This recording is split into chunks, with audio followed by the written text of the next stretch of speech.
So we all know how Elden Ring community is always split between two groups, right? We got the GigaChad Faith Strength users, and then we got the Beta Weeb Intelligence Dexterity users, which the latter tend to use primarily katanas, specifically this one, the Moon Veil. And then of course the bleed brain dead version of it, which is called the Rivers of Blood. Now what if I told you that there's actually something in between? You love being a strength Chad using big weapons to bonk things, but you also want to embrace that inner weeb of using a katana and fighting with honor in your family. Well buddy, lucky for you, with the release of the new Elden Ring Shadow of the Erdtree DLC, we have been given a bunch of new weapon types, and today we will be covering the new weapon known as the Great Katana.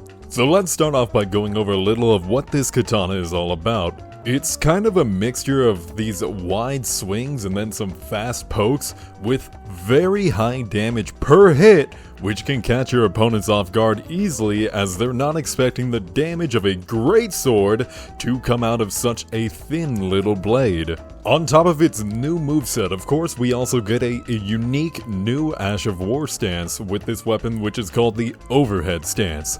This Ash of War has you hold your great katana high above your head, preparing for a fast downward slash, but defers depending on what you choose to input.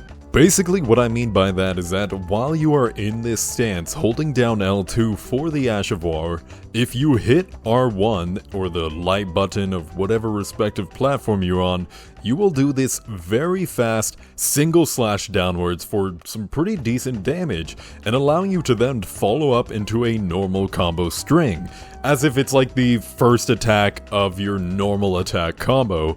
This is really nice for NPCs that you can stagger, and players who panic roll, allowing you to potentially catch them in those follow-up swings. And so of course, alternatively, if you hit the R2 heavy button, your character will do the same slash downwards, but then follow it up with two more ultra fast slashes that are guaranteed to hit if the first one connects.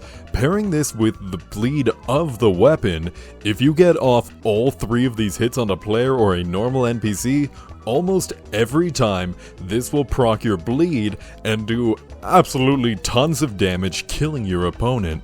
And then of course the tracking and the range from the long blade of the katana itself makes it actually super nice for roll catching players. If you get close enough to the player and they panic roll around you right as you use the attack, there's a pretty good chance that you're actually going to end up hitting them with a follow-up attack and then potentially bleed proccing them for their entire life bar, which is actually pretty insane.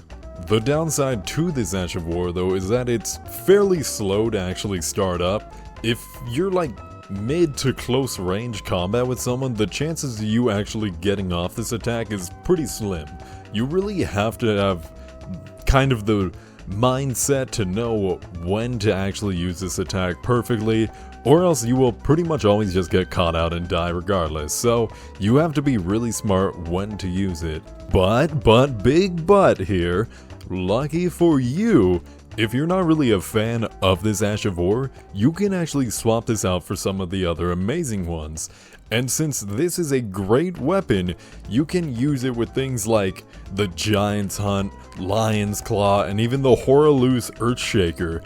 The mix-up potential of this weapon is going to be diabolical for PvP, and I can't wait to start finding out things that actually work with this weapon perfectly in like mid combos and things like that. As for in this video, I chose to actually stick with using the base Ash of War, just specifically to show that off to you guys, see what others think about it.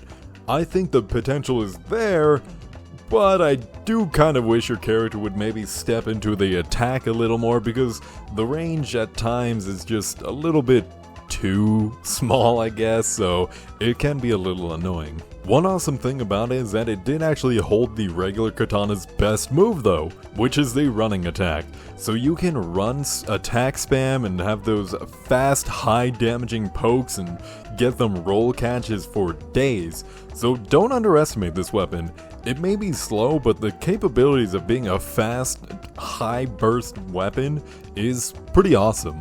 But I'll leave you guys with the rest of these 1v1s I've recorded and let me know your thoughts about this great katana.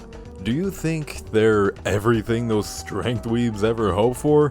Or are they still just not scratching that itch?